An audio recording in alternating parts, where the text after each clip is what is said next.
Donc on est nous rester, je pense, simplement à faire le rachid. Donc je vais zoomer, je peux zoomer.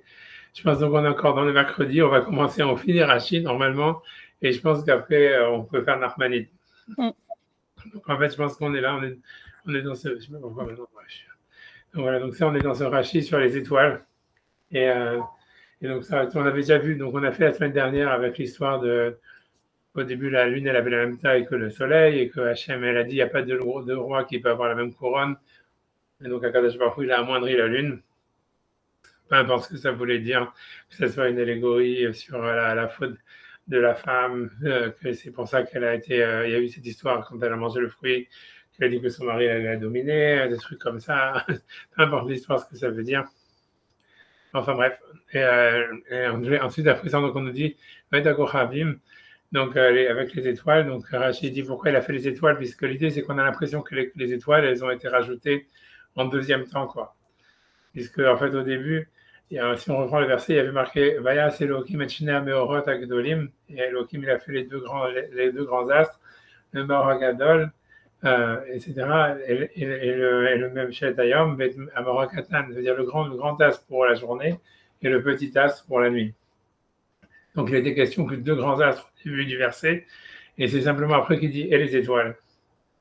Alors c'est pour ça que Rashi dit que les étoiles, en fait, c'est vrai que c'est dans la suite du Midrash. Moi, je remets Rashi, j'espère que ça ne donne pas le mal de mer, mais ça veut dire que dans Rashi, en fait, c'est Dakuravim, ça veut dire c'est plus que ça veut dire comme le soleil. Donc, c'est venu en deuxième temps. C'est allié des Shimiet Alevana, c'est parce qu'en fait, Hachem, il a amoindri la lune.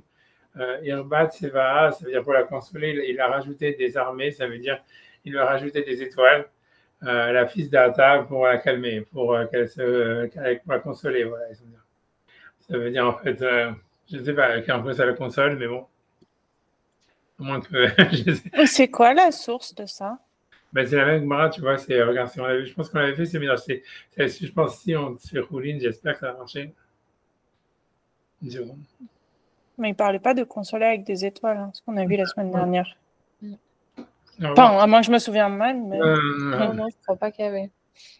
Ah bon, on va reprendre maintenant, une seconde. Donc voilà.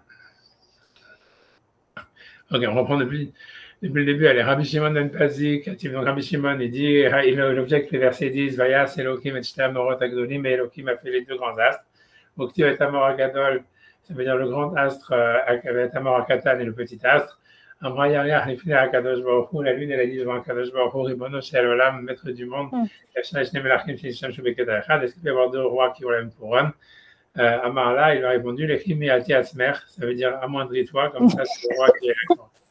Amra, les fans avaient dit devant le Ribono Shel Olam, Moïl va morti les fans Hadavar Agun, parce que j'ai dit devant toi quelque chose de véridique. Normalement, il va y avoir qu'un seul roi, je ne sais pas exactement pourquoi. Amit et Tatsmi, je vais m'amoindrir moi. Amarla, l'écrit ou Meshol Bayam ou Valaïla. Ça veut dire, ok, en échange, tu vas apparaître le jour et la nuit. Amrale, Maïrabouté, des Shraga Betiara, Maïhane. Ça veut dire, Maïrabouté, quel avantage? Des Shraga Betiara. Shraga, ça veut dire en araméen une lumière, une lampe. Et Tihara, ça veut dire la journée. Maïhane, à quoi ça sert? Ça veut dire, comme il y a le soleil, il n'y a pas besoin de la lune, elle ne sert à rien. Amarle, Zil, Limnu, Becha, Israël, Yamim, Veshanim. Il a dit donc que les Juifs, ils vont compter avec toi les années et les jours. Amrala, Yoman, Ami, le soleil aussi. Yam Shardelomanu, Bet Kubit Kufot. Aussi, le soleil, c'est aussi à travers le soleil qu'on compte les saisons. Yertiv, Vayulota, tout le Moadim, Yamim, Veshanim. Donc, elle avait dit, parce que le verset dit, elles seront pour vous des signes pour les fêtes et les jours, etc., les années, comme on avait vu qu'au calendrier sémilunaire. Après, il avait dit, les Krou, Tzadikim, Ishmecha, ça veut dire les Tzadikim, ils seront appelés à ton nom. Peu importe ce que ça veut dire peut-être que les Tzadikim, ils reçoivent d'Hachem, ou en fait, ils sont, voilà, je sais rien. Yaakov Akatan, Shmuel Akatan, David Akatan, voilà, que ça veut dire que les Tzadikim, ils étaient petits, j'en sais rien exactement. Et Chazia Delokam Midvadate, il a vu que donc elle n'était pas calmée. Amar Akadosh Baruch Hu a vu Kapara Shimiati Alevana. Oui, tu avais raison. Hein. Il n'y a pas l'histoire des étoiles. Ça veut dire amenez-moi un sacrifice parce que j'ai amoindri la lune. Donc c'est pour ça qu'il avait marqué, comment ça s'appelle? Il a dit amenez un sacrifice expiatoire pour moi parce que j'ai amoindri la lune. Pourquoi est-ce qu'il est différent? Donc le bouc de Rosh Chodesh, chez Neymar l'Hachem, ce qui est marqué Khatat l'Hachem, un expiatoire pour Hachem, comme si c'est Hachem lui-même qui demandait à être expié. Amar Kadosh Baruch Hu, c'est Irze Yekapara Shemiati Yareach, que c'est ce bouc-là, il sera pour moi une expiation parce que j'ai amoindri la ligne. Alors peut-être la suite. Non. Rien. Ok. Ok, vous avez raison, vous avez une meilleure mémoire que moi. Ok, là, vous avez raison, c'est pas, il n'y a pas cette histoire-là, pas des étoiles. Donc maintenant, où est-ce qu'elles sont les étoiles? Voilà, dans 2 secondes. Voilà, donc, oui, il fallait cliquer ici. C'est un mystère, c'est le même Midrash. Voilà, donc ici, on a un Bereshit Rava. Ça, c'était la Gemara. 2 secondes.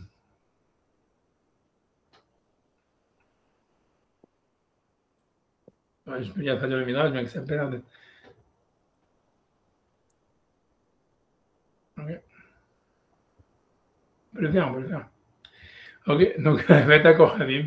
Amar, parce que je sais que cette histoire des Kohavim comme ça, là, ok, Veta Kohavim, Midrash Rava, Veta Kohavim et les étoiles. Amar Ravacha et dit, Machal le Melech, Shayulo, Shne Apotropin. Ça ressemble à un roi qui avait 2 apotropines. Apotropine, ça vient de pater, ça veut dire de gérant, on va dire. À l'époque, c'était un apotropos, c'est quelqu'un qui est un gérant, un éducateur, quelque chose comme ça. Echad Sholet Bahir, il y en a un donc qui a le pouvoir dans la ville, Echad Sholet Medina, et l'autre qui a le pouvoir, on va dire, dans la campagne, ou a priori Medina, ça voudrait dire le pays, mais dans la sens, ça veut dire la campagne, j'imagine. Amar Amelech, Oil Umiet Asmo Zeliot Sholet Bahir, ça veut dire, puisqu'il y en a un qui s'est amoindri, ça veut dire qui a amoindri son pouvoir d'avoir le pouvoir uniquement dans la ville, et pas a priori, donc ici, Médina, c'est dans tout l'État, c'est dans toute la contrée. Gozer Ani Alav, Vesha Shoyotse, c'est que je décrète sur lui que lorsqu'il sort, a priori, dans sa ville de la ville, que toute son armée, voilà, Khlousa, ça veut dire que toute l'armée, elle sort avec lui. Pourquoi Orchlousa, c'est armée? Orchlousa, c'est pas la même racine qu'Orchlosia, que population? Ok, si tu veux, c'est ça, c'est la même chose, oui. Mais même, tu vois, si tu veux, voilà, tu veux regarder. Bon, on va regarder. Non, mais c'est pas le même mot ou c'est. Même en hébreu moderne, c'est devenu comme ça, mais c'est-à-dire la racine du mot de. C'est quoi, tu C'est vois? qu'une armée. C'est une armée. Non, pas vraiment. C'est moi, j'ai dit armée comme ça, t'as raison. Si tu veux savoir l'étymologie du mot, t'as raison, peut-être t'as raison, 2 secondes. J'ai perdu 2 secondes. 2 secondes.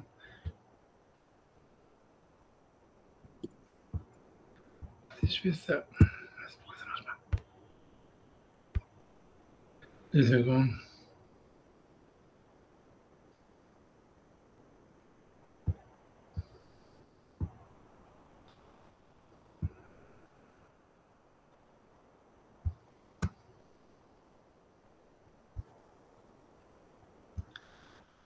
Il y a le ça, mais c'est un peu trop. Attends 2 secondes.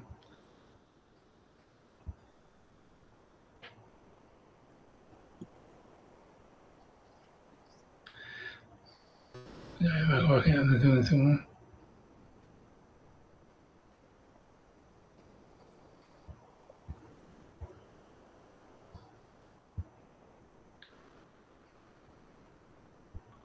Non, 2 secondes, alors, une seconde.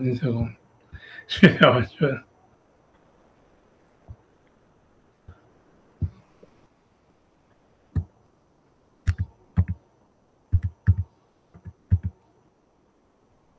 Non.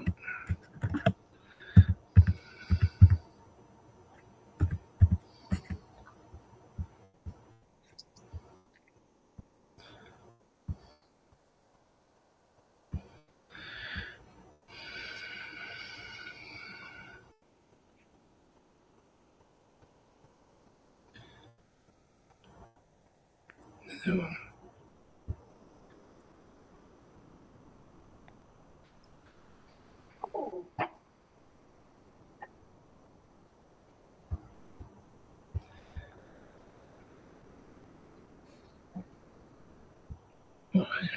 Ouais, je vais prendre la. Une seconde.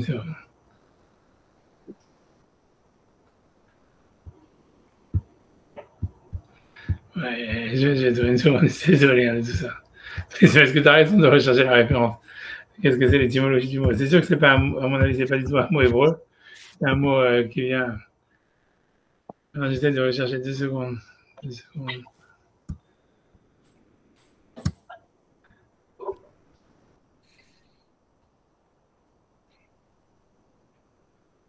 Je pense qu'il y a marqué. Première référence que ça donne, c'est le Sefer Aor.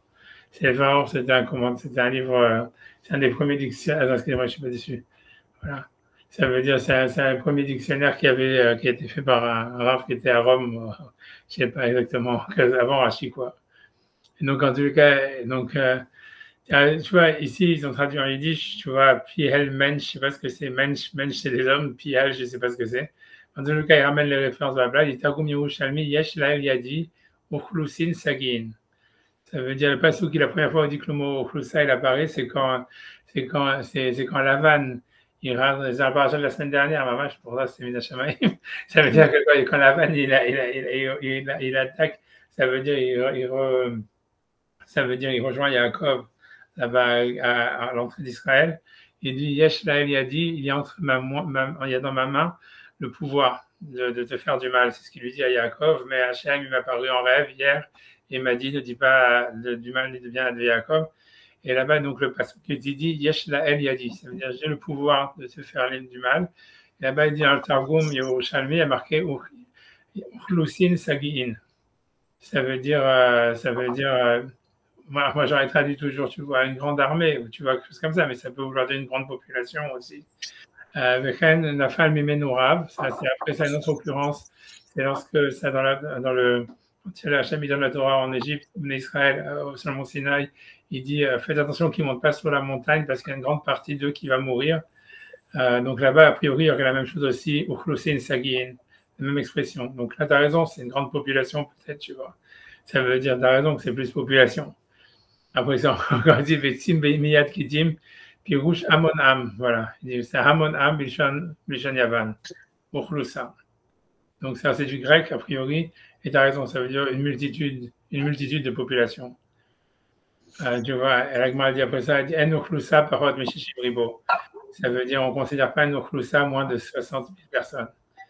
Tu vois, ça veut dire une vague Uchlusa, ça veut dire, tu vois, a priori, c'est sortir, tu vois, comme tu dis une masse, moi j'ai traduit armée, tu vois, ok, t'as raison, c'est pas une armée.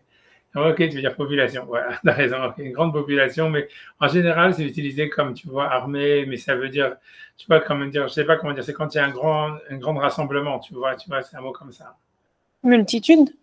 Une multitude, tu vois, comme ils ont traduit, je pense que du Hamon Am, peut-être ça peut être ça, tu vois, dit Bilshan Yavan. Bon, ça, tu vois, il faut regarder, tu vois, il faudrait regarder en fait en grec qu'est-ce que ça donne, tu vois. Moi, tu vois, mais c'est un mot grec. Tu vois, ça veut dire, c'est ça, mais c'est la multitude, tu vois, ça rien, tu vois, quelque chose comme ça. Bref, tu vois, j'ai cherché dans Jastro avant, c'est pour ça que j'ai eu du mal à trouver. Mais parce que tu vois, normalement, le Jastro, il parle, mais tu vois, ici, il te donne ça, après ça, si tu vois, je vais essayer, attends, je vais essayer de, parce qu'en fait, le vrai problème, c'est qu'il faut revenir sur Aleph Vav. J'ai oublié de scroller, il y a plein, tu vois, je vais essayer d'y arriver quand même.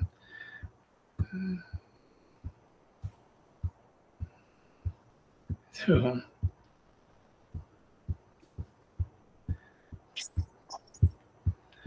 Je vais essayer d'y arriver.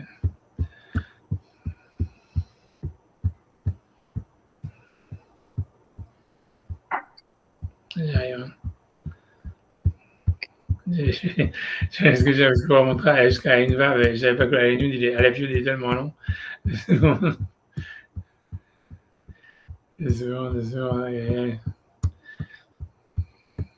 C'est affreux.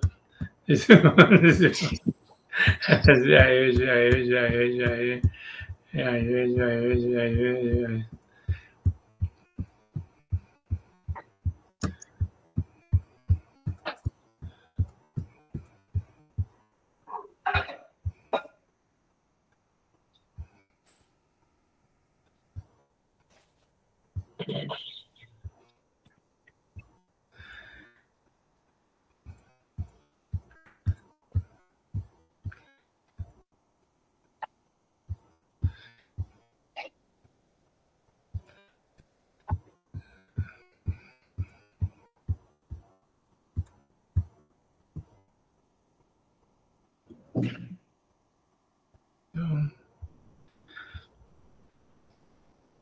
Voilà, Ochlusa, mais c'est la même chose que Ochlusa, il avait dit la même chose.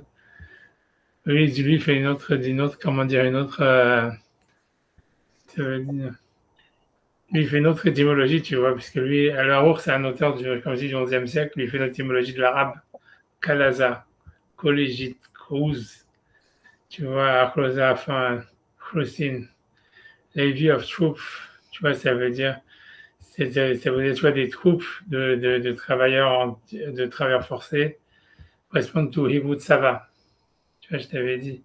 Donc, Mm. c'est-à-dire, tu vois, c'est pas évident, tu vois. C'est déjà carrément, tu vois, tu vois, Sylvie Laroux et le Jastro, c'est les deux livres de référence quand tu as des mots comme ça qui sont pas d'hébreu. Et tu vois, Laroux, il lui donne une racine grecque et le Jastro, il donne une racine arabe. Donc, tu vois, mais tu vois, donc ça veut dire, ça fait pas une grosse différence entre armée et multitude, tu vois, mais ça veut dire, voilà, je sais pas quoi dire. C'est toi qui m'as demandé et je te montre, tu vois, voilà ce qu'il y a marqué dans les livres de référence. Tu vois, et ramène ça, tu vois. They have to go themselves to the public labor. Tu vois, ça serait du travail forcé. C'est pas simplement vraiment une armée qui fait du travail. C'est pas nécessairement une armée qui fait la guerre, mais c'est une armée, tu vois, c'est un travail public ou quelque chose comme ça. Tu vois, Et ce qu'on a vu d'abord, ça c'est le Jastro, et l'autre c'est quoi comme livre de référence? Le Aror, il s'appelle. Le Sefer Aror, c'est Rabbi Nathan Baal Aror. C'est un livre, si tu veux, quand tu as des problèmes avec des mots d'une manière générale, dans n'importe quel. Tu vois, ça veut dire en général, si tu vois que c'est pas vraiment une racine hébreu, normale, quoi, comme voilà, comme ce mot, ou Floussa, ou plein d'autres, tu vois, ça veut dire, tu as deux références, tu vois, deux livres que tout le monde regarde, c'est le Jastro, qui est un livre, tu vois, moderne, hein, ça veut dire Jastro, ça date moderne, c'est vers le 19e siècle, un truc comme ça. Mais le Haror, c'est un livre qui existait avant Rashi, qui a été écrit par Rabbi Nathan Baal Haror, qui était un des premiers rabbins. Ça veut dire il doit dater du 9e siècle, 10e siècle. C'était un rabbin donc, qui est parti en Italie et donc, quand il y a eu le premier exil, quoi, pas le premier exil des Juifs en Europe, mais ça a été un des premiers rabbinim qui a été en Europe quand les communautés se formaient là-bas. Parce qu'avant ça, bien qu'il y ait eu des Juifs, tu vois, on va dire bien plus tôt, parce qu'ils ont été amenés par l'Empire romain après la destruction du Beth Amikdash, etc., mais il n'y avait pas de rabbinim vraiment qui étaient partis là-bas. Les rabbinim restaient en fait en Babylonie, ils sont restés jusqu'à très tard en Irak et tout ça, etc. Et c'est que vers le 8e siècle, 9e siècle, il a commencé à avoir des rabbinim en Europe. Et un des premiers, donc si tu veux, c'est Rabbi Nathan, il s'appelle Rabbi Nathan Baal Haror. Et c'est donc il a écrit ce livre qui s'appelle Sefer Haror, que c'est une sorte de dictionnaire, ça veut dire tout est classé par ordre alphabétique. Et en fait, tu vois, il fait des traductions et des racines sur les mots, tu vois, voilà, comme ça, du Midrash ou du Talmud. Donc, tu vois, voilà, donc, tu vois, je t'ai dit, c'est rigolo, tu vois, voilà, lui, ici, lui, il dit que ça veut dire, dans le Jastro, lui, il dit que c'est un mot qui vient de l'arabe, Kalaza, que c'est Cruz, tu vois, un truc comme ça, moi, je connais pas l'arabe, mais et ça serait tu vois, ouais. Tu vois, le mot cruise, tu vois, en fait, ça veut dire normalement, c'est quand tu fais un appel public, tu vois. Et bon, tu vois, lui, il fait cette racine-là, mais tu vois, si tu veux, l'autre, et donc lui, il y est ça à l'armée, tu vois, il a dit ça va, tu vois, etc. Et, mais par contre, tu vois, l'autre, le Haror, lui, il avait dit que c'était un lachan, c'était du grec, et ça veut dire, tu vois, comme on a vu, tu vois, c'est du grec, et que ça voulait dire plutôt multitude, Hamonam, il avait dit. Hamonam, Shan Yavan. Mais, je sais pas, je trouve que ça a plus de sens. Il me semble que si ça avait eu un sens d'armée, c'est pas ce qu'on aurait choisi en armée moderne pour appeler la population.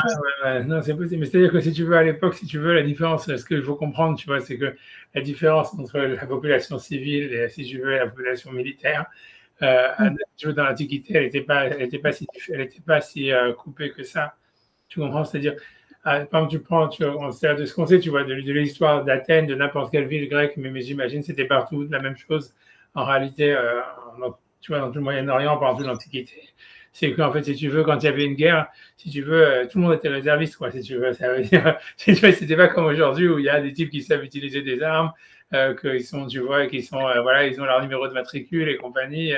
Et voilà, en fait, il y a une guerre, tous les mecs qui sortent de leur champ, de leur machin, ils sont toute la population, c'est des soldats, si tu veux.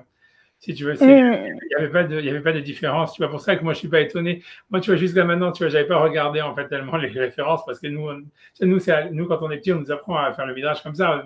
Moi, tu vois, dans ma tête, donc, ça, c'était l'armée, mais je savais que c'était utilisé des fois pour des rabbinim. Ça veut dire, on dit, quand tous les barons yeshivot, ils sortent ensemble, ça s'appelle Yatsé B'Ochlusa, Nafke B'Ochlusa. Mais tu vois, donc, tu vois, ça veut dire, pour moi, dans ma tête, ça ne faisait pas une différence, que ce soit armée, population, etc. Parce que tu vois qu'en fait, si tu veux, c'est toujours, tu vois, dans la Torah, c'est la même chose, tu vois, ça veut dire, voilà, comme tu as marqué, quand les Bnei Israël sortent d'Égypte, il y a marqué, Beyam, Betset, Sivot, Hashem. Hashem, il appelle le mot de Sivot Hashem, ça vient du Pasouk, ça vient d'un Pasouk que les Chabad ils ont pris, ça vient du Pasouk, quand il est marqué, quand Hashem il sort les enfants d'Égypte, il a marqué le mot, il a fait sortir les armées d'Hachem, etc. Alors, tu vois, ça veut dire, ok, c'était pas une armée, c'était une population, et, il y avait des armées, mais c'est-à-dire que tu vois, le mot de ça va, le mot, tu vois, Valzao, même quand tu regardes les campements d'Israël, à chaque fois, quand on fait le compte des campements, on dit Valzao, Narshon ben Aminadav, Valzeva Mate ben Ezevulun, et ça compte pas uniquement des soldats, tu vois, ça veut dire tous les gens de 20 ans à 60 ans, c'était appelé Tsava. Parce que, tu vois, à l'époque, si tu veux, c'était pas, ça veut dire, c'était tout le monde était un soldat potentiel, quoi. Il n'y avait pas une différence entre une population civile et une population militaire, quoi. C'était, en fait, tout le monde. Donc, c'est pour ça que ça m'étonne pas que le terme, il soit flou en hébreu, quoi. Tu vois, il n'y avait pas de distinction, en fait. Tu vois, c'était, ouais, tu vois, voilà, donc après avoir fait je reviens dans le texte, 2 secondes, je ferme, 2 secondes, je ferme avec ma pour avoir moins de colonnes quand même, 2 secondes, je sais pas ce que c'est. Donc ça, dans 2 secondes, il faut que je zoome out, il faut que je ferme ça. Et je ferme. Maintenant, je peux garder ouvert ça. Et voilà, maintenant, je peux zoom in. Donc, revenons sur notre histoire de l'armée. En espérant ne pas mettre maintenant, je l'ai foutu, 2 secondes. Je vais trouver.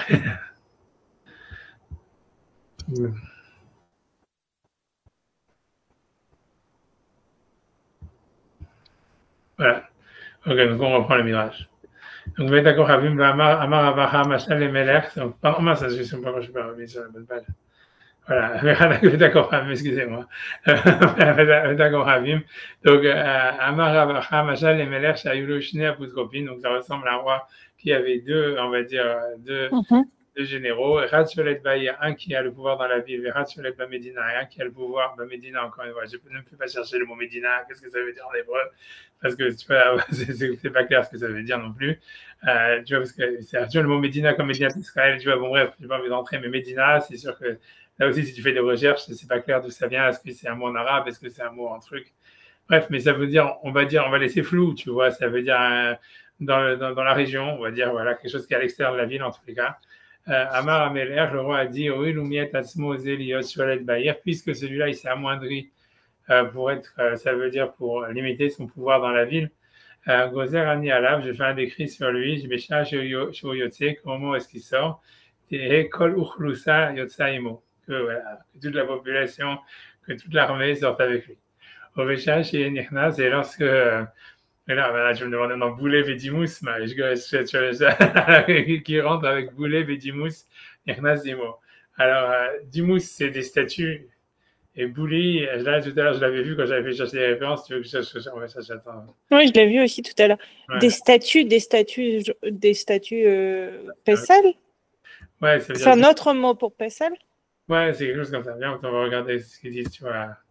On peut laisser le plus, donc on va regarder.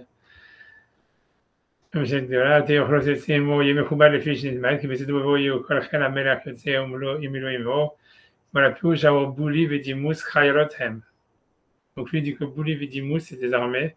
Vamosef Katav Bouli Blishan Yevani Anshe Aetsa, Vekri Aeda, Vidimous, il dit, tu vois, pardon, Dimous, t'as raison, c'est pas un Pessal, c'est Hamon Aham. Tu veux voir plus de. Tu vois, ça veut dire. C'est 2 autres mots pour dire la majorité du peuple et les conseillers. Il veut dire Bouli, ça serait les conseillers. Et Dimous, selon, tu vois, tout ça, c'est encore un autre commentaire. Tu vois, le Dimous, lui, dit c'est des armées, etc. Ok, donc ça veut dire, en tous les cas, ça veut dire qu'ils viennent avec encore un autre mot, des Bouli et des Dimous, c'est ces mots. Donc ça veut dire avec des conseillers, avec le conseil, avec les gens du pouvoir, on va dire, avec la multitude qui sortent avec lui. Kahama Akadosh Baruch Hu, ainsi Akadosh Baruch Hu a dit, Oil ve'alvana azumi ata atzma sur les têtes balaïla, puisque la lune, en fait, elle s'est amoindrie elle-même à garder son pouvoir uniquement pendant la nuit. Ozerani Aléa, je décrète sur elle, Bisha Sheyotset, que lorsqu'elle sort, Shiyo Kochavim Yotzinima, que les étoiles y sortent avec elle, Et Bishia chez Nechneset, lorsqu'elle rentre, Yuakorabe Mirnasim Ema, que les étoiles, ils se couchent avec elle. Ok, après il ramène le Midrash, il continue, Bidir Kuvate, Veshem Achiv Yoktan. Ça veut dire, maintenant, Yoktan, je ne sais pas c'est le frère de qui, honnêtement, j'ai oublié. Je n'ai pas envie d'aller chercher, je vais regarder. Vamarabiaha Lama Nikra Shemo Yoktan. Tu vois, ça veut dire, pourquoi est-ce que, donc Yoktan, ça veut dire pourquoi est-ce que son nom il a été appelé Yoktan? Shaya Maktin et Asakav, ça veut dire, a priori, Asakav, ça veut dire qu'il faisait pas grand cas de lui-même, on va dire comme ça veut dire il était humble. Mazacha, qu'est-ce qu'il a mérité? Zaha la Michlosh Iske Mishparot Gedolot, il a mérité d'avoir 13 familles qui sortent de lui.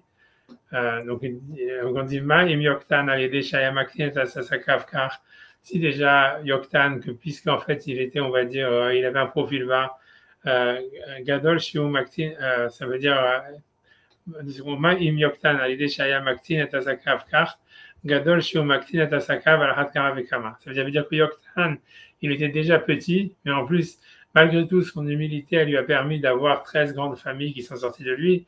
Alors, il y a plus forte raison, celui qui est grand et qui va s'amoindrir, que aussi il mérite d'avoir plein de choses qui vont sortir de lui.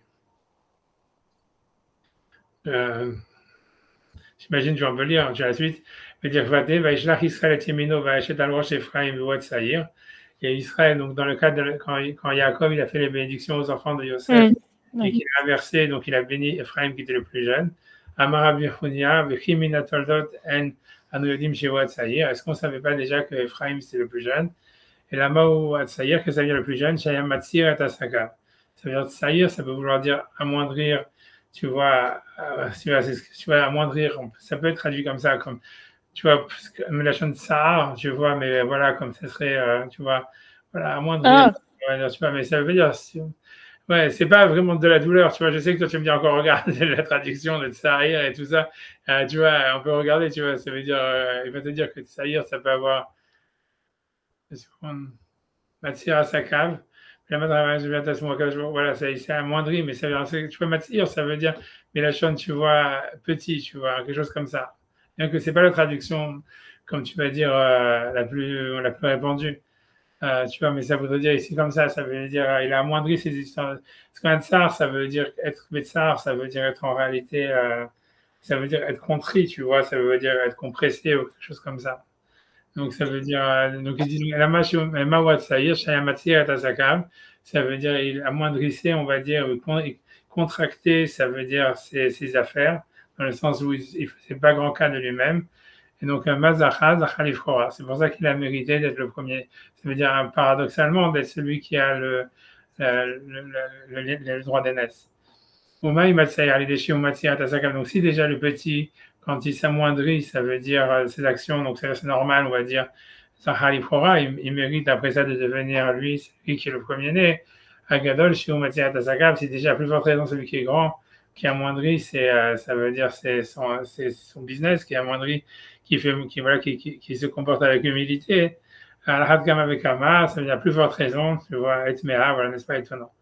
Et donc, ça voudrait dire, selon ça veut dire que la Lune, en fait, elle était, les étoiles, en fait, ça a été donné pour, comme une récompense à la Lune, qu'elle a accepté, en fait, ça veut dire comment dire, d'apparaître que la nuit. Mais, et d'être amoindrie, tu vois, a priori, puisqu'il dit, a priori, c'est du fait qu'elle a accepté d'être dans la nuit. Non, d'être amoindrie, parce qu'il savait déjà qu'elle apparaissait le jour aussi. Parce que c'est déjà un des premiers trucs.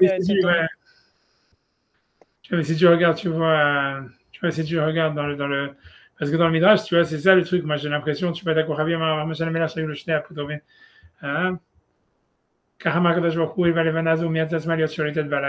vois, ça veut dire dans le Midrash, il dit parce qu'elle s'est amoindrie d'avoir limité son pouvoir dans la nuit. Et c'est sûr, tu vois, qu'en fait, tu vois, ce que je veux dire, tu vois, ça veut dire ça, c'est ce que le Midrash, il dit. Et si tu veux, c'est sûr que Rashi, en fait, il a mélangé les deux choses, tu vois, c'est-à-dire, dans la Gemara, ça veut dire, si tu veux, c'est pour ça, en fait, que dans les références un peu bizarres, ça veut dire, si je reviens sur Rashi, c'est que Rashi, en fait, tu vois, il a mélangé la Gemara dans Choulin, tu vois, qu'on avait vu, qu'au début, ils ont été créés à la même taille, et qu'ensuite, la Lune, elle a dit, je veux, il y a un seul roi, et donc après ça, donc Hachem, elle a été amoindrie, la Lune, elle a été amoindrie, Nuit, Mata, Levana, et a priori, parce que, en fait, parce qu'en fait, elle avait demandé à ce qu'il y ait un seul roi. Et ensuite, tu vois, et là-bas, comme vous avez raison de le dire, en fait, la Gemara dans Choulin, elle ramène pas l'histoire des étoiles. Et par contre, tu vois, Rashi ramène l'histoire des étoiles qui est dans le Midrash Rabbah. Mais dans le Midrash Rabbah, en fait, tu vois, c'est pas parce que ça veut dire, tu vois, c'est pas en compensation du fait qu'elle s'est amoindrie qu'elle a reçu les étoiles. C'est en compensation qu'elle a accepté d'avoir la domination que la nuit. Tu vois, mais tu vois, donc c'est comme si Rachid a mélangé un peu les deux choses, tu vois. C'est parce que tu vois, ça veut dire, tu vois, Rachid, on a l'impression du fait que juxtapose les deux. Tu vois, ce qui veut dire, puisqu'elle s'amoindrit, ça veut dire elle est plus petite que le soleil, alors qu'à la base, elle aurait dû avoir la même taille. Alors, Akadosh Baruch Hu, pour la consoler, il lui a donné les étoiles. Tu vois, quand tu regardes dans le Midrash Rabbah, c'est pas exactement ce qui est marqué. Il y a marqué simplement que la lune, elle a accepté d'avoir le dominant, d'apparaître que la nuit. Et ça, en réalité, c'est une preuve d'humilité. Et si quelqu'un a une humilité, Hachem, il lui donne la bracha. Et donc, c'est pour ça qu'elle a eu la bénédiction d'avoir plein d'étoiles avec elle. Tu vois, c'était pas pour la consoler déjà. Tu vois, ça veut dire dans le Midrash Rabbah, il n'y a pas d'idée de consolation ou quoi que ce soit. Tu vois, il y a une idée que c'est plutôt tu vois, un salaire pour avoir accepté le fait d'être un numéro 2 ou d'être en tous les cas d'apparaître la nuit, que c'est un pouvoir limité, quoi. Donc, je sais pas si c'est un salaire ou plus une récompense, parce que les deux exemples étaient plus en termes de récompense. Ouais, mais c'est pas une consolation, tu vois. Ici, tu vois, il te dit, Rachid dit, c'est la fils d'Arta, ça veut dire pour la consoler, tu vois, comment ils ont traduit. Tu vois, ça veut dire une crazy, because it diminishes to host, to mollify. Je sais pas ce que ça veut dire en hébreu, mollify. Bref, mais ça veut dire en tout cas la calmer en hébreu, ça veut dire la fils d'Arta pour la consoler. Tu vois, il n'est pas question dans le midrash de consolation. Okay. Donc ça veut dire, bref, tu vois, non, ça veut dire ça normalement, tu vois, c'est comme ça quand, tu vois, quand Rachid fait ça, ça veut dire il faut comprendre, tu vois, pourquoi il fait ça, tu vois, qu'est-ce qu'il a voulu, qu'est-ce qu'il a poussé à faire ça. Et, tu vois, c'est pas clair. Mais à mon avis, moi, j'ai pas envie de faire la recherche maintenant, mais je pense, tu vois, qu'il y a un autre midrash où c'est marqué comme Rachid dit, ça veut dire que les étoiles, c'est moi ce que j'avais dans la mémoire, tu vois, qu'il y a vraiment un midrash qui dit que les étoiles, elles ont été créées pour la consoler. Après qu'on a dit les tzadikim, ils seront appelés à ton nom, il lui a dit, voilà, il y aura les étoiles qui seront autour de toi. Et la lune, elle a toujours pas été consolée, enfin, un truc comme ça. Et donc, il a dit amener un corban. Mais tu as raison, en réalité, que la Gemara dans Choulin, elle parle pas des étoiles. J'avais même pas fait attention à ça. Ouais, donc j'en sais rien. Je sais pas. Ouais. I don't know. Tu vois, je sais pas qu'est-ce que Rachid a voulu dire par là. Tu vois, pourquoi lui pense que c'est une consolation, que c'était, tu vois, ouais, je sais pas. J'essaie de regarder le midrash avant qui parle sur ça, mais après ça, on va continuer. Ouais. Tu vois, ça veut dire ici dans le midrash, ils disent que c'est l'idée de le soleil et la lune, c'est l'histoire de Yaakov et Esav, etc.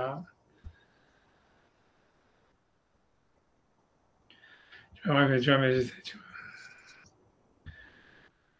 Je sais pas, moi, j'ai pas. Non, mais enfin, dans l'analogie, le soleil et la lune, il n'y a pas, avec Yaakov et ça, il n'y a pas les Kochavim, hein, parce que les Kochavim, on les voit pas. Hein. Donc, ça serait les 12 tribus, tu vois, ça serait les 12 tribus. Tu vois, ça veut dire l'histoire, c'est que en réalité, parce que tu vois, ça serait les constellations, tu vois, les 12 tribus qui sont liées au signe du zodiaque. Mais ça veut dire, mais le truc, c'est qu'on voit que, parce qu'ils savent aussi, il a 12 princes, je crois. Shinamasa, Nessim, Leumotam, ça veut dire, quand tu regardes dans Esav, il a aussi 12 tribus qui lui sont attribuées. Ça veut dire de son côté. Donc, tu vois, c'est comme tu dis, je sais pas.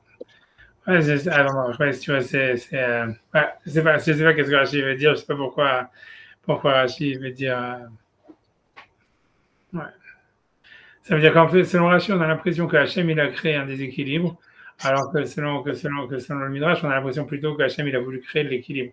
Ça veut dire qu'il fallait qu'il y ait un astre qui soit, ça veut dire qu'il soit le jour. C'est-à-dire le fait d'être petit, ça veut dire la raison pour laquelle la Lune elle est appelée un petit astre, c'est pas parce qu'elle est petite en taille, mais c'est parce qu'elle est la nuit. Donc en fait que son pouvoir il est très minime, très réduit quoi. Mais que donc Hachem en échange, il a pour rétablir l'équilibre, il lui a donné les étoiles. Mais comme si Hachem il avait voulu recréer, ça veut dire c'est plutôt qu'il a voulu créer un équilibre. Alors que dans le Rashi, on a plus l'impression que Hachem, il a créé un déséquilibre et qu'en fait, il avait besoin d'être pardonné pour ça. Donc, il a demandé d'amener le korban, comment ça s'appelle, le korban de Rosh Chodesh. Ouais. Alors, je sais pas, tu vois, je sais pas. J'aurais pas plus, j'ai pas envie d'aller plus, je vais faire Narmanide et puis on va avancer. Je sais pas, ça veut dire, j'essaie de regarder, je sais pas. J'essaie de regarder, je sais pas.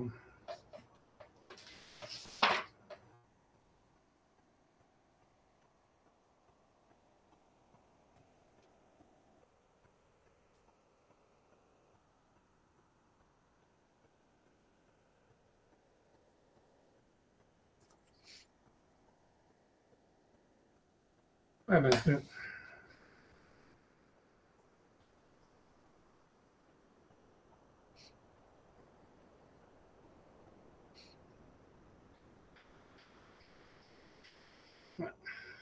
On va voir, je sais pas, j'ai pas d'idée pour pas d'idée. Mais on va faire Narmanide, on va faire Narmanide. Une seconde, je ferme tout, je ferme tout ça pour avoir plus de. J'arrive. Donc, ok. J'arrive.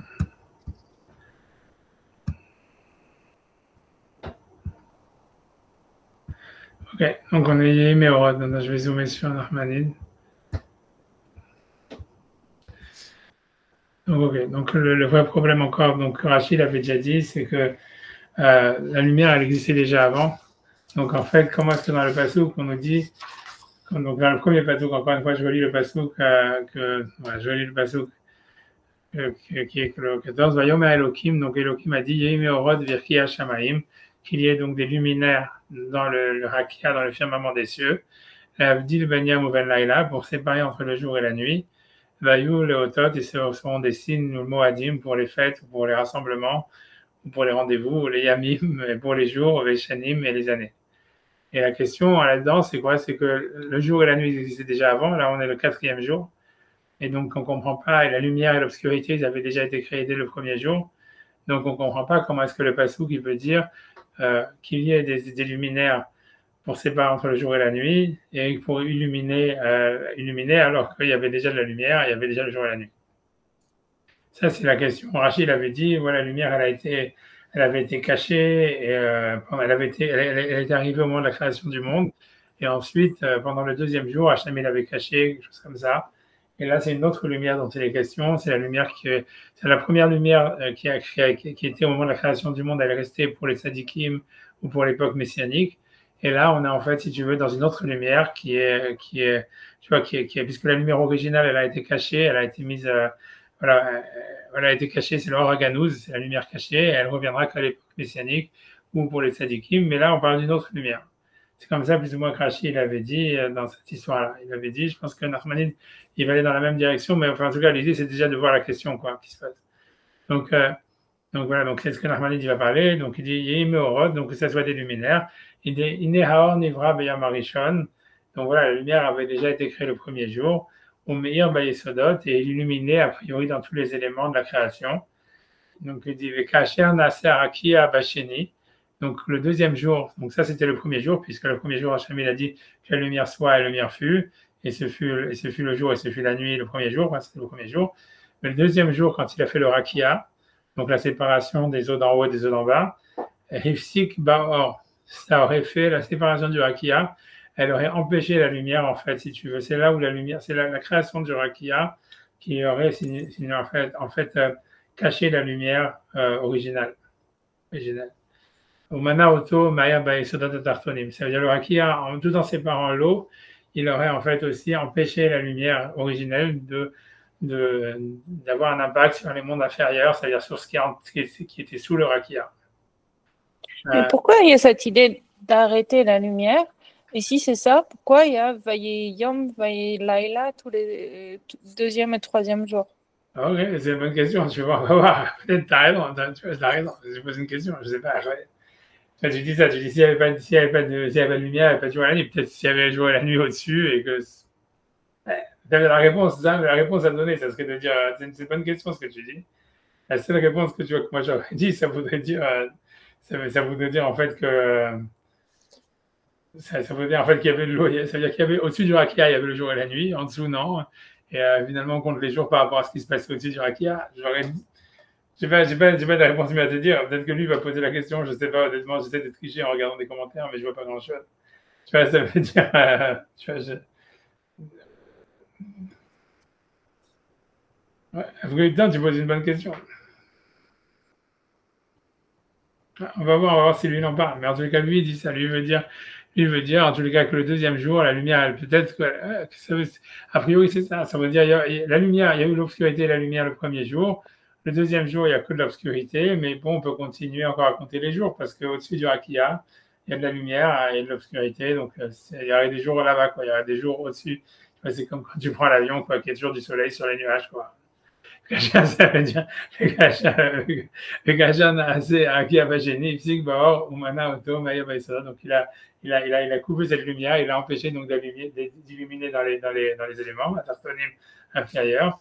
Il dit veine caché un ivret arrête vachlichi et donc c'est vu lorsque la terre elle a été créée, bon, elle n'a pas été créée mais on dit elle a apparu le troisième jour puisque c'est là où il y a la séparation de l'eau de la terre quoi puisque le deuxième jour la séparation de l'eau d'en haut et de l'eau d'en bas. Et le troisième jour, il y a la séparation de la terre avec l'eau qui apparaît à partir de la terre. Donc, Aya Barchocher de l'or. Donc, il n'y avait que de l'obscurité et pas de lumière. Ok. Mais malgré tout, il y a un jour qui passe quand même. Comme tu dis, il faut dire comme tu as dit, comme on a dit, quoi, qu'il y avait un jour au-dessus du jour Akia. Vata Barevi, et maintenant le quatrième jour, Ratsa Kadosh Baruch Hu a voulu, Shie Barakia Meorot.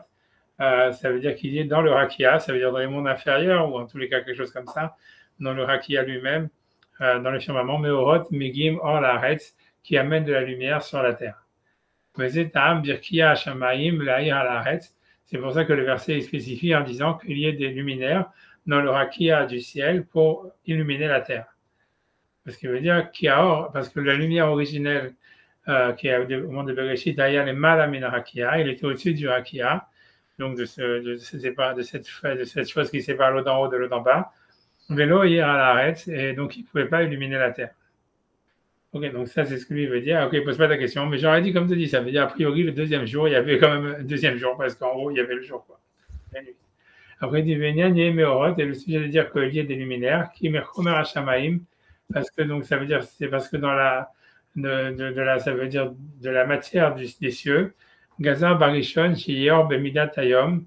Ça veut dire il avait décrété donc il y a de la lumière comme la mesure du jour. Et dit Vata Gazar chez Gashem. Donc et maintenant il a décrété que se solidifie, on va dire. Veitave Memenu Gouf Meir Bayom Gadol Aora. Donc il existe à partir de cette lumière qui avait été créée a priori quelque chose sur un éclat de cette lumière qui est au-dessus du firmament. Donc ça se matérialise. Veitave Memenu Gouf Meir et qu'il y ait maintenant un corps luminescent. Bayom pendant la journée, Gadol Aora, qui est grand, ça veut dire qui est grande, qui illumine beaucoup.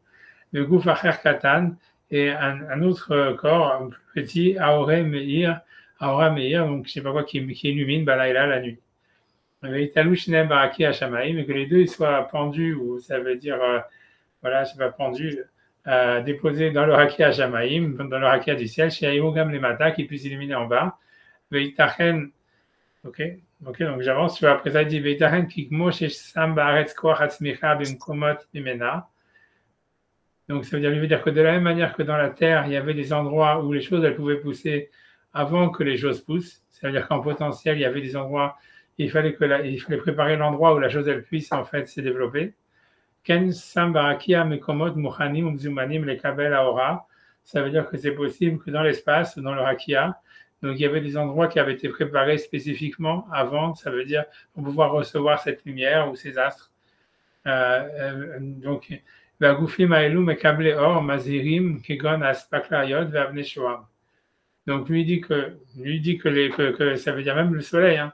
Je ne sais pas si ça va pas être d'accord dans la sonde. Il dit ces corps-là en fait ils reçoivent de la lumière d'ailleurs. Kegon Aspaklayot, ça veut dire comme les miroirs. Vavne Shoam et ou bien les diamants. C'est pour ça qu'ils sont appelés Meorot, ça veut dire des luminaires. Ça veut dire qu'en fait, ce n'est pas des sources de lumière réellement, c'est que des réflecteurs de lumière. L'Orim, et pas des lumières. Afalbish et Kara Amizmorken, même si dans les psaumes, on retrouve le mot Orim, tu vois, Kamolo, c'est Orim, Gedolim. Alors, il dit, bien que dans le Mizmor, dans les psaumes, on retrouve le mot Orim en ce qui concerne les astres, il veut dire que dans la création, en réalité, c'est des Meorot, ça veut dire c'est des luminaires dans le sens en fait où ils ne sont pas vraiment créateurs de lumière, ils font que recevoir de la lumière. A priori, ils font que réfléchir à la lumière en fait qui viendrait d'au-dessus du rakia. C'est ce que lui dit, tu vois. Peu importe ce que ça veut vraiment, tu vois, je ne sais pas du tout ce que ça veut dire, mais tu vois, c'est. J'ai juste un petit souci avec ça, pas de science, c'est pas. Enfin, est-ce qu'il se contredit pas avec le début où parce que au début il n'a pas dit que là il dit ok Meorot et Orim et Meorot c'est pas vraiment des Orim, mais est-ce que vous pouvez remonter scroll un petit peu et je crois qu'on avait Birkiya Shameim les Ahir à la. Ok. Ouais, pour illuminer, mais c'est-à-dire dans le sens où ça va illuminer parce que ça fait que en fait réfléchir à la lumière qui est au-dessus du rakia, tu vois. ולא בעניין של וכאשר הנבואת הארץ והשישי היה בחושן ולאור ועתה ברביעי רצה הקדוש ברוך הוא שבקי המורות מגיעים אור לארץ. Tu vois, qui font venir la lumière sur la terre. Ok. Ouais, je sais pas, tu vois, mais bon, c'est sûr que tout ça c'est un peu étrange, ça veut dire l'explication de Rachid elle paraît mieux, quoi. Je veux dire, tu vois, c'est bizarre pourquoi est-ce que Narmanide il veut, tu vois, ça veut dire voilà, Rachid a dit une explication. D'abord, c'est déjà étrange que Narmanide il n'a pas cité Rachid, puisqu'à chaque fois il le cite en général. Peut-être qu'il va le citer après, mais normalement, il le cite dès le début. Et on voit pas pourquoi est-ce que tu vois ce que Rachid a cité, il a dit dans le Midrash que la lumière du premier jour, elle a été cachée et qu'ensuite, tu vois, c'est une autre, qu'elle est restée pour les Mashiach ou pour les Tzadikim et que maintenant la lumière qui vient à travers les astres, c'est une autre lumière inférieure. Tu vois, ça veut dire tu vois, ça veut dire voilà. Tu vois, ça veut dire pour lui, on a l'impression que la lumière ça veut dire c'est comme si la lumière des astres, elle est encore en connexion avec la lumière originelle de la création du monde, tu vois. Et tu vois, c'est pour lui, d'un côté, c'est simplement, ça veut dire la différence que ça ferait. Ça voudrait dire, en fait, c'est comme si selon Rashi, on n'a plus accès du tout à la lumière de la création du monde originel. Mais selon Narmanide, en fait, on a accès, mais par une sorte de réverbération, de réfraction. Et tu vois, à mon avis, tu vois, ouais. J'en sais rien, à mon avis, il a aussi voulu dire quelque chose, que dans les psaumes, on dit Oroth, on l'écrit, on appelle ça Orim Gedolim, les grandes lumières, tu vois, les grandes lumières. Donc, tu vois, je sais pas, tu vois, c'est compliqué, tu vois. C'est-à-dire qu'à mon avis, tu vois, c'est pour moi, mon avis, tu vois, vas-y. On peut regarder le Teilim pour voir si Orim Gedolim c'est les étoiles ou si c'est. Alors, si c'est ça, tu vois. Là, c'est Orim Gedolim qui est le Olam Chazo. Tu vois, donc ça, c'est le passage, tu vois, c'est dans le. Donc, celui qui fait, tu vois, c'est facile. Mais on le lit, c'est dans la prière de vendredi soir, celui-là. Hein.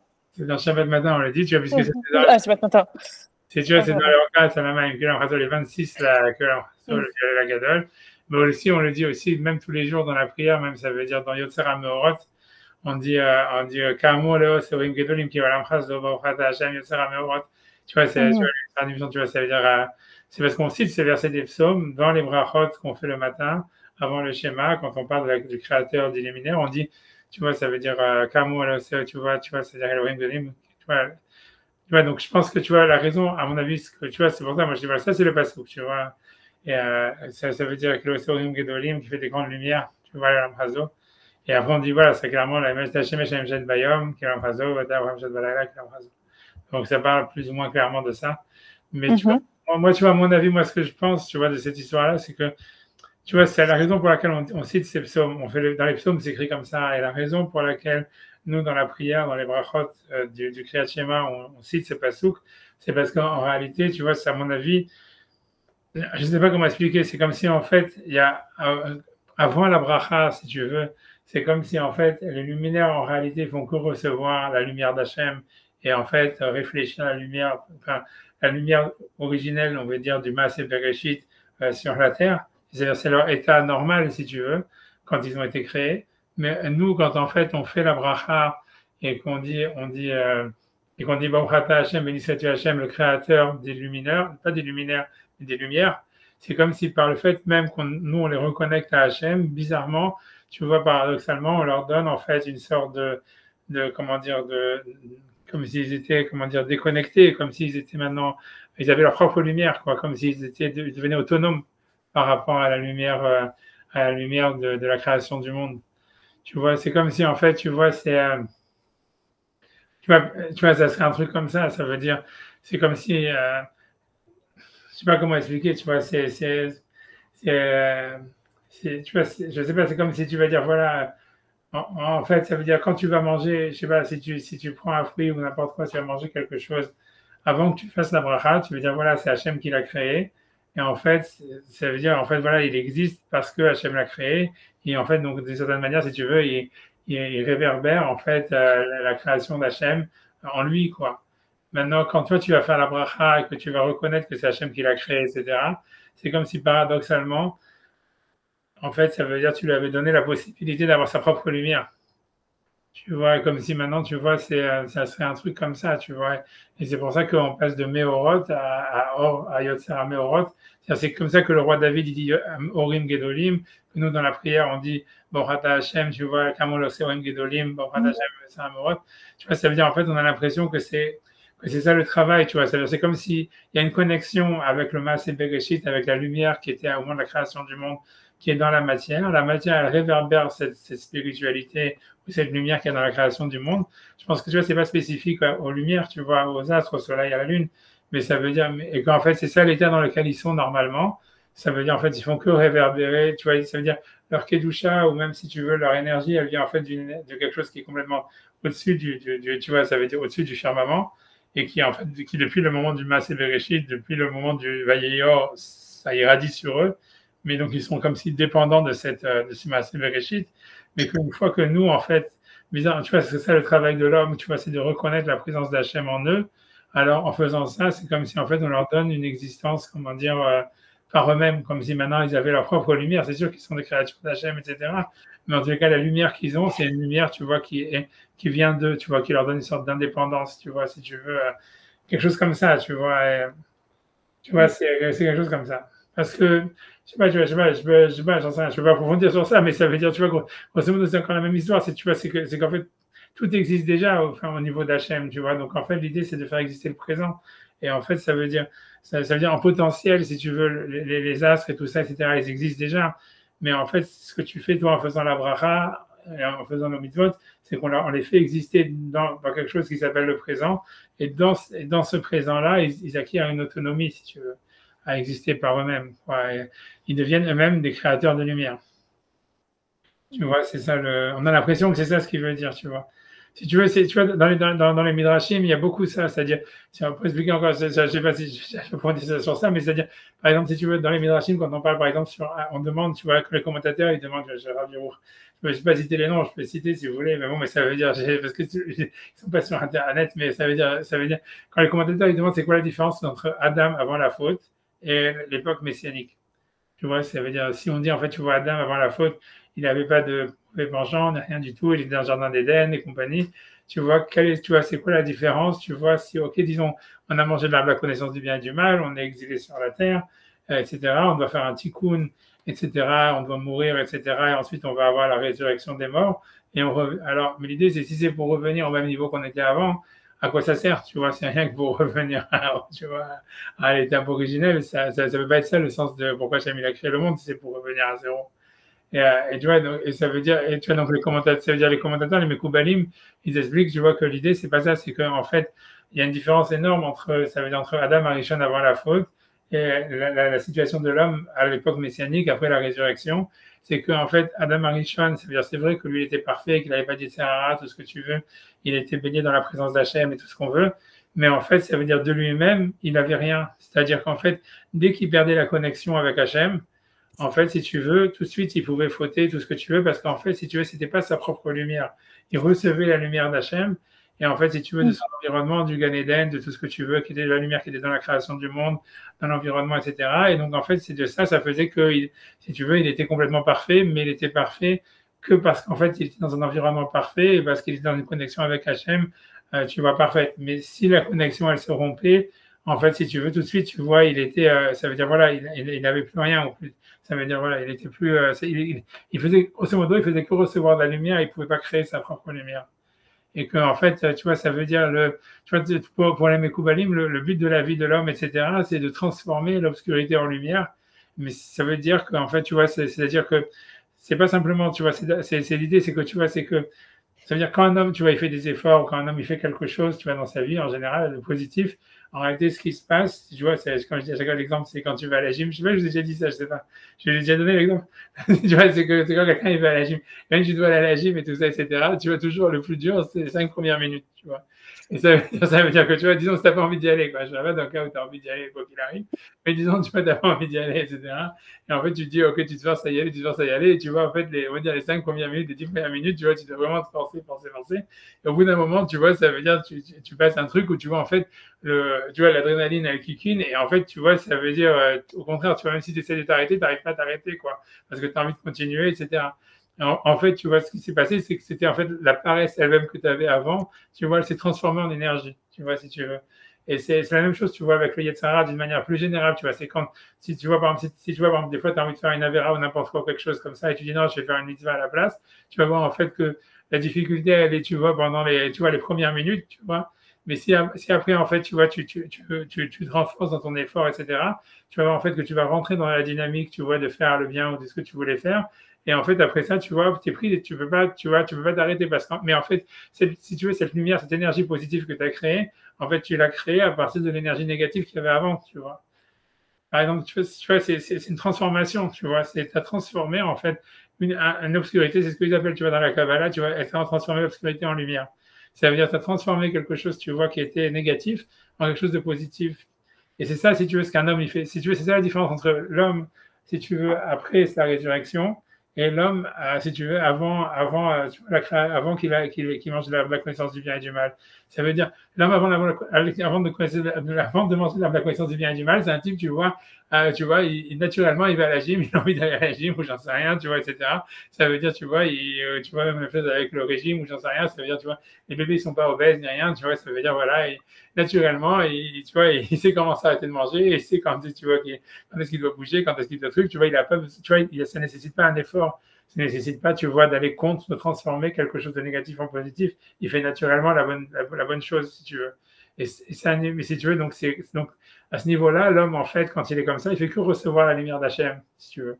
Comme un peu les luminaires, comme avant qu'on fasse la bracha dessus, ça veut dire, il y a une lumière de la création du monde, et les astres, ils sont le reflet de cette lumière, et ils sont comme ça, tu vois, c'est comme ça qu'ils sont. Mais maintenant, si tu veux, quand l'homme, en fait, il va, si tu veux, voilà, et il peut avoir, tu vois, l'état de manger trop, j'en sais rien, etc., etc. Donc après, ça devient un effort pour lui de bouger, etc., etc. Donc en fait, ça veut dire quand il fait cet effort, il transforme l'obscurité, si tu veux, en lumière. C'est la même chose avec, j'ai pris des exemples comme ça, mais c'est la même chose avec n'importe quel Yetzirah. Et donc en fait, il crée sa propre lumière. C'est bon, tu vois, et ça veut dire que l'idée, c'est que donc, quand quelqu'un il ressuscite après la Triatamétim, ça veut dire toute cette énergie positive qu'il a créée, en fait, ça devient son énergie à lui, tu vois. Il est plus dépendant si tu veux, de la lumière d'Hachem. Il devient lui-même une sorte de soleil. C'est ce qui est marqué, tu vois, dans les Midrashim, etc. Mais tu vois, et donc ça, c'est un début de l'existence de l'homme, en fait, au niveau mystique, tu vois. De transformer, tu vois, c'est de donner une sorte de, tu vois, si tu veux, comment dire, tu vois, d'autonomie au monde par rapport à Hachem. C'est aussi bizarre que ça soit, mais c'est quelque chose comme ça, tu vois. Le Maharal de Prague, il dit l'idée tellement forte, il dit parce que, et c'est bien que le raisonnement, tu peux vraiment le critiquer, mais en tout cas, le Maharal de Prague, il dit ça, c'est vraiment qu'il le dit. Il dit en fait que le monde, il ne peut pas être parfait. Pourquoi? Il dit parce que si jamais le monde, il était parfait, ça veut dire, il n'y a que Hachem qui est parfait. Donc, si jamais le monde, il était parfait, ça voudrait dire qu'Hachem, il n'aurait rien créé. Et ça veut dire parce que sinon, le monde il serait resté Hachem lui-même. Et donc, il dit, en fait, la seule manière de comprendre qu'il y a une création, c'est que d'Hachem, ça veut dire, c'est parce qu'en fait, c'est nécessaire que quand Hachem il crée le monde il ne soit pas parfait. Alors, il dit, alors, maintenant, comment est-ce que le monde, il peut être parfait? Comment, théoriquement, en fait, il pourrait y avoir un monde parfait? Il dit, c'est possible que si jamais il y a deux dieux, tant qu'il y aura un seul Dieu, il ne peut pas y avoir un monde parfait, il faut qu'il y ait deux dieux pour que le monde soit parfait. Le Maharal, il attend, il dit que Hachem, il a créé l'homme parce qu'il voulait que ce soit le deuxième Dieu. Ça veut dire que, tu vois, ça veut dire qu'il devienne son associé dans la création du monde. Et qu'en fait, si tu veux, ça veut dire, et c'est cette idée-là, ça veut dire qu'il donne une autonomie au monde, tu vois. Ça veut dire, c'est bizarre à expliquer, mais c'est ça, d'une manière générale, c'est ça, tu vois, c'est ça le. Pourquoi la création, c'est quoi le raisonnement entre le monde, il pourrait pas être parfait? Ouais, non, c'est Sinon, pour ça. il n'y aurait pas de création. Ouais, non, je Il sais n'y a pas de lien de cause à effet. non, je sais que tu vois, à chaque fois que je raconte, je dis que je raconte, mais si on peut pas regarder le maral, je sais pas si j'arriverai à le retrouver dans les mots, le maral où est-ce qu'il est, je me rappelle plus où est-ce qu'il est, mais on pourrait chercher. J'ai peur de le faire en direct parce que j'ai peur de, tu vois, mais ça veut dire, ah, bah, tu veux que je fasse, ok, je vais chercher, je vais essayer de Non, chercher. je sais. Si ça prend pas beaucoup de temps, j'essaye, hein, d'accord, je demande à Sarah la patience. Mais non, je sais, moi, regarde, je vais essayer une seconde, j'essaie. C'est juste, je ne comprends pas la logique de l'argument. Ouais, mais non, pour lui, ouais, je sais que personne ne comprend. Moi, je comprends. Ça veut dire, pour lui, tu vois, l'idée, si Hachem, il est parfait et qu'en fait, tu vois, il crée un monde qui est parfait, c'est comme si, en fait, le monde, il s'est pas séparé d'Hachem d'une certaine manière. Il reste, si tu veux, et donc, lui, c'est comme s'il n'avait rien créé. Maintenant, où est-ce que c'est? Il faut que j'aille retrouver ça. Moi, j'ai pas compris la fin, l'histoire des deux dieux, là. Parce que tu vois, l'idée, c'est que lui veut dire en fait que Hachem, donc, il a créé le monde d'une manière non parfaite, parce que c'est nécessaire du fait que, pour lui, tu vois, pour lui, il y a un rapport de causalité, de dire s'il y a un seul Dieu, nécessairement, le monde qui est créé par ce Dieu unique, il ne peut pas être parfait. Parce que si jamais ce monde il était parfait, ça serait comme si ce monde lui-même, il était Dieu, et que donc c'est comme si Dieu, il n'avait rien créé. Tu vois, ça, c'est ce qui commence à faire un truc comme ça. Ce qui est discutable, je comprends, tu vois, que Délia ne soit pas d'accord avec ça, etc. Mais je comprends, tu vois, que c'est discutable, parce que tu peux dire c'est pas la même perfection dont il est question, etc., etc. Mais lui, il fait ce raisonnement. Après ça, il dit, donc, mais malgré tout, Hachem, donc, il faut que le monde il soit parfait. Donc, comment est-ce qu'il peut faire un monde parfait alors que c'est lui qui l'a créé? Alors, il dit, la seule manière, c'est qu'en fait, c'est qu'il y a il y a un deuxième Dieu qui crée le monde avec lui. Tu comprends? C'est-à-dire, pour créer un monde parfait, il faudrait parce que deux dieux, ils peuvent créer deux choses qui sont imparfaites, et qu'en fait, mais de cette manière-là, une fois qu'ils s'associent dans la création du monde, ça fait un monde qui est parfait, alors qu'eux aussi sont parfaits. Mais ça veut dire c'est possible, tu vois, est-ce que ça sera quelque chose qui reste, quelque chose qui n'est pas associé à eux, si tu veux, reste, tu vois, comment dire, confondu, tu vois, à Dieu, qu'à condition qu'il y ait un deuxième Dieu, en fait, qui s'associe avec le premier pour créer le monde, tu vois. Et non, c'est ça ce qu'il veut quand même. Il dit que, si tu veux, le Maral, il dit que Hachem, il attend que l'être humain, en fait, il s'associe avec lui dans la création du monde. Ça, on le retrouve plein de fois dans la Gemara, que la Gemara dit que, quand on dit qu'un juif, quand il fait Shabbat, c'est comme si Hachem, il considère comme si c'était associé avec lui dans la création du monde. Il y a plein de choses comme ça, tu vois. C'est ça le sens, tu vois, même du Shabbat. Ça veut dire, on voit bien qu'Hachem, il veut qu'on suive son rythme, tu vois, comme tu vois, pour qu'on l'accompagne dans la création du monde, etc. Et donc, en fait, ça veut dire, donc c'est ça ce qu'il veut. Donc, ce que je veux dire, tu vois, c'est ça. Ça veut dire que l'idée ici des Meorot, que quand le Ramban, il dit, en fait, dans la Torah, on appelle les Meorot comme quelque chose qui reçoit la lumière. Mais en fait, dans les psaumes, le roi David, il appelle ça les Orim, ça veut dire des lumières. Et nous, dans la Tfila, on dit Kamo, c'est Orim Gedolim. Ça veut dire en fait que notre travail, en fait, c'est pas notre prière, etc. C'est de donner une autonomie au monde pour qu'il soit parfait, qu'il soit, tu vois, pas simplement dépendant de Dieu, mais qu'il est comme une sorte de lumière qui vient d'un une lumière qui vient d'ailleurs, si tu veux, et qui lui donne une autonomie. C'est-à-dire, cette histoire de transformer la lumière en obscurité pour créer notre propre lumière, c'est aussi quelque chose qu'on apporte au monde, si tu veux, en lui donnant, en fait, à travers nos mitzvot, une sorte de lumière propre, ou en tout cas un deuxième éclairage qui lui permet, en fait, de s'autonomiser, si tu veux, d'Hachem, et de cette manière de devenir parfait, quoi, si tu veux. Au final, les deux sont complémentaires. C'est-à-dire, si le monde il est imparfait de base pour qu'ensuite on le rende parfait. Enfin, j'ai pas compris la différence entre le Dieu seul, donc c'est imparfait, et les deux dieux ensemble, c'est parfait. En fait, l'un va avec l'autre. C'est pourquoi c'est pas évident. C'est-à-dire que pour lui, l'idée, c'est de dire que si jamais. Alors, ça veut dire pour lui, l'idée, c'est que si jamais il y a une seule personne qui fait quelque chose, tu vois, ça veut dire. Ça veut dire que le deuxième, il va donner à ce qui manque à l'action, tu vois, à la création du monde. Il va faire le tikkun haolam, tu vois, ce qu'on appellerait, tu vois, le tikkun haolam, et ça fait que le monde, maintenant, tu vois, il est parfait. Et voilà, et c'est ce qu'Hachem, il veut. Et pourquoi il ne pouvait pas le faire Hachem tout seul? Parce qu'en fait, voilà, si jamais il avait fait de lui, en fait, c'est comme s'il n'avait rien créé, tu vois, ça l'idée, tu vois. Ça revient à cette fois-là que tout le but, c'est d'arriver de créer une autonomie, ou si tu veux, comme si le monde, il arrive, si tu veux, à exister, tu vois, Kaviachol, tu vois, indépendamment, en tous les cas, partiellement indépendamment, en tous les cas, de la présence d'Hachem, tu vois. Mais c'est possible, c'est accessible, enfin, c'est-à-dire c'est un but qui est priori, réalisable. Pour eux, tu vois, c'est-à-dire pour les Mekoubalim, c'est ça le but de l'histoire de l'homme, tu vois. C'est ce que Hachem, il attend de l'homme. C'est pour ça qu'Hachem, il avait créé l'homme depuis le début. Okay. Ça veut dire, tu vois, c'est ça l'histoire de Bereshit, qu'il y a c'est un bête, c'est une maison, que tu vois, il y a les deux chérubins dans le Saint des Saints, et tout ça, ça veut dire que c'est, tu vois, c'est une sorte de partnership, tu vois, tu vois, ça veut dire Hachem, il attend, tu vois, ça veut dire de créer une maison avec, tu vois, avec un associé. Voilà, après ça, tu vois, l'associé, tu vois, ça veut dire, l'associé, il ne peut pas être créé lui-même. C'est-à-dire, pour être un associé d'Hachem, il faut déjà, tu vois, soi-même se créer soi-même, quoi. Et se créer soi-même, en fait, c'est en transformant l'obscurité en lumière, tu vois, comme on a dit avec la gymnastique. Ça veut dire, en faisant des efforts, ça veut dire, tu vois, ça veut dire contre Ouais. nature, pour faire les mitzvot, etc.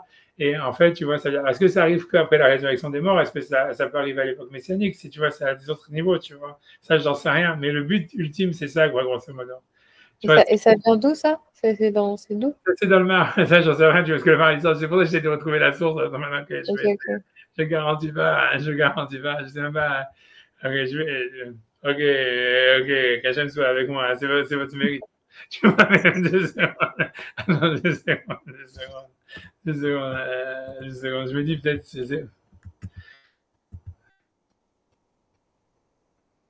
ok, on va faire ça, même si c'est un peu une recherche un peu suicidaire. Et dans 2 secondes, ici, je fais dans 2 secondes.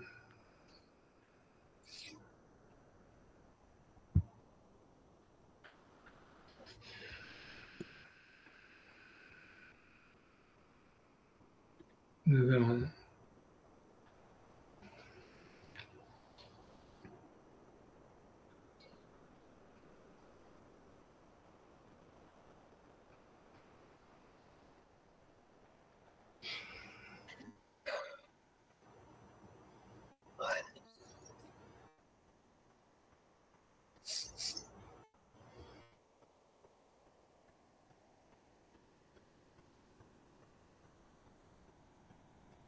Deux secondes.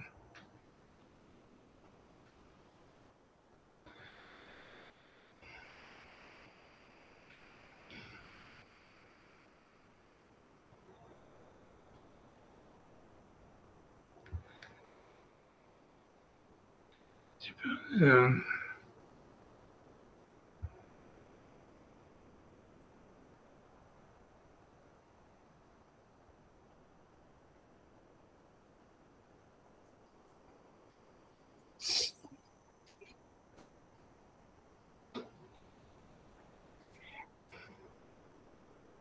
Deux secondes, 2 secondes. Parce que je me rappelle même plus, en fait, c'était dans quel livre du Maral. Et maintenant, il faut. 2 secondes, 2 secondes. Je vais pas chercher plus que 3 minutes. 3 minutes, j'arrête de chercher, hein. Tu vois, parce que sinon, après, je viens là, j'essaie de rechercher quand je.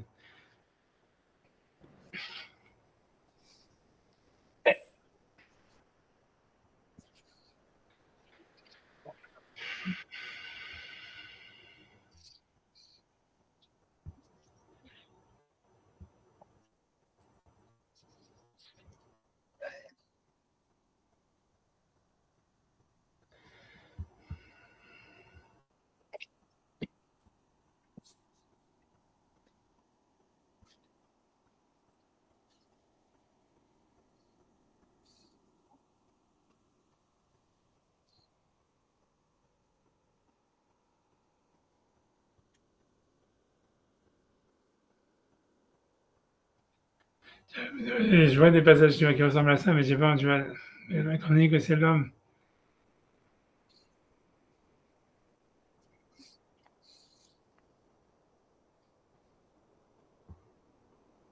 J'essaie de regarder ça.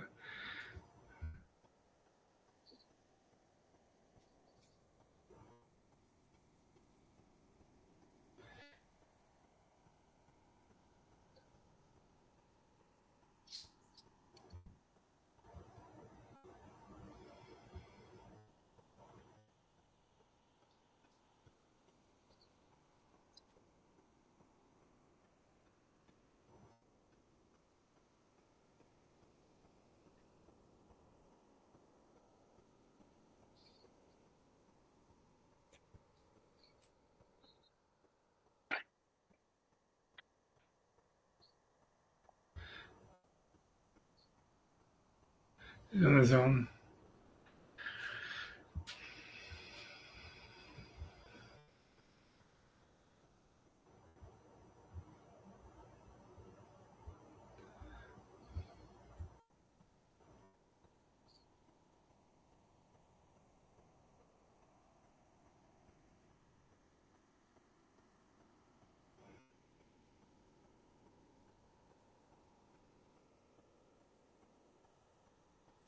Ouais, j'ai du mal, ça veut dire, parce que en fait, il parle beaucoup de ça, mais ça veut dire, c'est le vrai passage où il dit, en fait, si tu veux, j'arrive pas vraiment à le retrouver, tu vois, j'ai peur, tu vois, j'ai pas envie de commencer à, tu vois,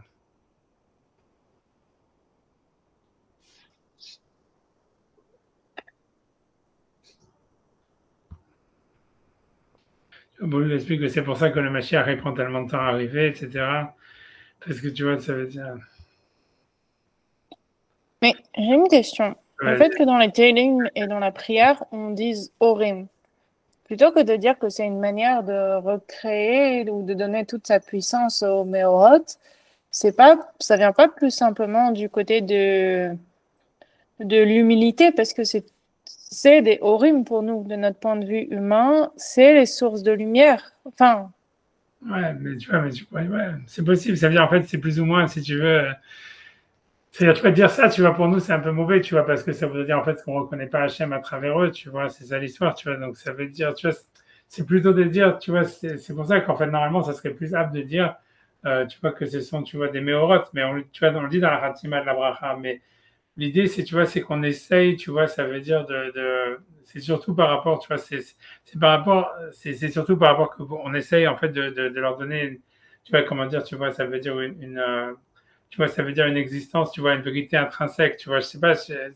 plus comme ça, parce que si c'était, tu vois, de dire, voilà, pour nous, c'est des sources de lumière, ça serait presque, tu vois, ce serait presque un manque de respect par rapport à Hachem, tu vois, ça l'histoire, tu vois, pourquoi? parce que tu vois, ça veut dire, en fait, voilà, tu dis, voilà, c'est des luminaires, ça veut dire, voilà, c'est eux qui éclairent, tu vois, alors que nous, on doit dire, non, c'est Hachem qui les illumine, tu vois, c'est Hachem, tu vois, qui se reflète à travers eux et qui illumine le monde, tu vois. Non, parce que dans la même bracha, on dit bien Méorot. Ouais, je sais, on est bien. Ah, t'as raison. Si tu veux, en fait, la vraie réponse à ta question, tu vois, c'est de dire, tu vois, c'est parce que si tu veux, en fait, pour expliquer l'histoire, c'est que tu vois, c'est quand tu fais une fila ou quand on parle à Hachem ou n'importe quoi, si tu veux, même quand on parle, tu vois, de comment est-ce que Hachem il se dévoile dans le monde, si tu veux, ou comment est-ce que notre relation à Hachem, c'est comme si tu veux, c'est une relation en fait qui a deux directions. Si tu veux, il y a Hachem qui se dévoile, tu vois, dans le monde, si tu veux. Et si on Mhm, prend le point de vue d'Hachem, ça veut dire, si tu veux, on va dire d'Hachem qui se dévoile dans le monde, en fait, son dévoilement, en réalité, il passe par des intermédiaires. Ça veut dire, il passe par l'intermédiaire de tout, tu vois. Ça veut dire, tu dévoiles à travers, j'en sais rien, les lumières, à travers le soleil, à travers, j'en sais rien, à travers tout ce qu'il y a dans l'univers. En fait, si on veut, c'est comme c'est des anges, c'est des intermédiaires à travers lesquels Hachem, tu vois, il se dévoile.